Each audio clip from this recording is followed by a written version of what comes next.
شہر حیدرآباد کی طرف آپ تشریف لے گئے اور شروع میں اس طرح وہاں رہنے لگے کہ کوئی آپ سے واقف نہیں ہوا، مطلب ہے کہ آبادی کے کنارے، آبادی کے باہر اس طرح قیام فرمایا کہ کسی کو پتہ نہیں چلا کہ آپ تشریف رکھتے ہیں۔ بعد میں پھر شہر کے اندر داخل ہونے کا ارادہ کیا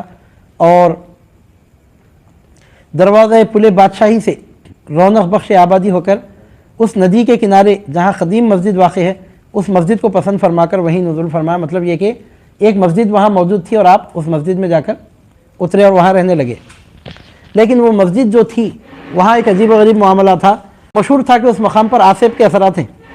چنانچہ حاضرین بہت جو لوگ آپ کے ہم رکاب تھے انہوں نے کہا کہ سرکار اس مسجد میں رات کو قیام کرنا بہتر نہیں ہے، یہاں ایک خبیث رہتا ہے جو کسی کو رات میں یہاں رہنے نہیں دیتا،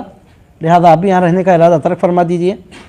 شہر کے لوگ رات کا کچھ حصہ گزرنے کے بعد یہاں رہنا تو دور کی بات ہے، یہاں کے قریب سے گزرتے بھی نہیں ہیں۔ اور بعض لوگوں نے آپ کو اطلاع دی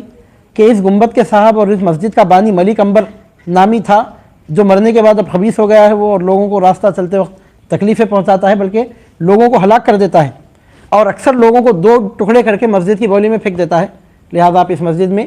قیام نہ فرمائیں، کیونکہ اس مسجد میں ایک خبیث رہتا ہے، ملک عنبر نامی خبیث یہاں پہ رہتا ہے،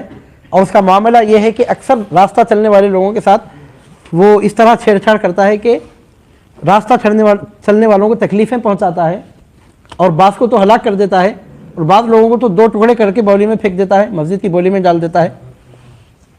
اور ان لوگوں نے سرکار پیر شاہ محی الدین ثانی کی خدمت میں عرض کیا کہ اگر آپ دیکھنا چاہتے ہیں تو مسجد کی بولی میں جا کر دیکھ لیجئے کہ کتنے انسانوں کی ہڈیاں اس میں پڑی ہوئی ہیں اور یہ کتنا خطرناک عاصب ہے، لہذا حضرت یہاں پر تشریف نہ رکھیں۔ اور مزید تفصیل بیان کرتے ہوئے ان لوگوں نے کہا کہ کہیں قریب میں اس کی خبر بھی ہے، ملک عنبر کی، وہ جو خبیث ہو گیا اس کی خبر یہیں قریب میں ہے، اور اس کا طریقہ یہ ہے کہ آدھی رات کے بعد وہ اپنی خبر کے باہر نکلتا ہے اور لوگوں کے سامنے ظاہر ہوتا ہے، اور جب باہر آتا ہے تو اس کی شکل اتنی خطرناک ہوتی ہے کہ دیکھنے میں دو آدمیوں کے برابر وہ اس کا خط نظر آتا ہے، اور اپنی پنڈلی کھول کر لوگوں کے آمد و رفت کے راستے میں کھڑا ہو جاتا ہے۔ الغرض بہت عجیب و غریب کریہ اس کی شکل نظر آتی ہے، اور یہ بہت بلند نعرے لگاتا ہے، چیختا ہے، پکارتا ہے،